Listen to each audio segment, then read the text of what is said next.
we've worked with a group of great teammates who have said, what can we do to help the veteran? And I just want to mention several things that are now available to the military in the last 2 years, which I want to compliment members of the state legislature who are here for supporting.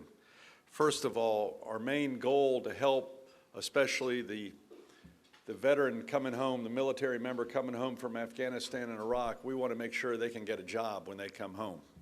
They're not thrown out on the street like many Vietnam veterans were. So we have recently signed legislation to allow active duty members, veterans and military spouses to have selected training and past experience that they attained in the military to convert into college credit and even professional licenses.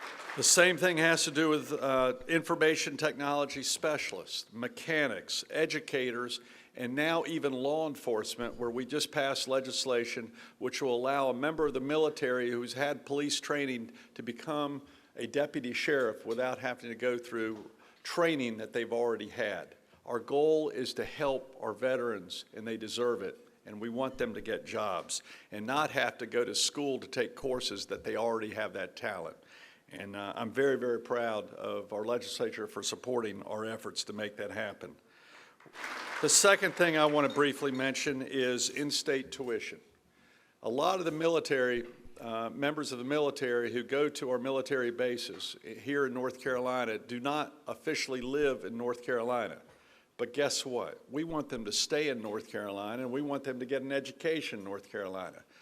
And we firmly believe that they deserve in-state tuition, whether they live in North Carolina or not, if they come through one of our military bases. So I'm proud to say that we've just recently signed legislation which we fought for very, very hard, and it will provide the equivalent of in-state tuition for veterans, especially those coming home from Afghanistan and Iraq, for our state's community colleges, which I see Tony Zeiss here, and our universities. They deserve the opportunity for education. The World War II veterans, for the Korean veterans, for the Vietnam veterans, for the Iraqi War veterans, and others in this audience today.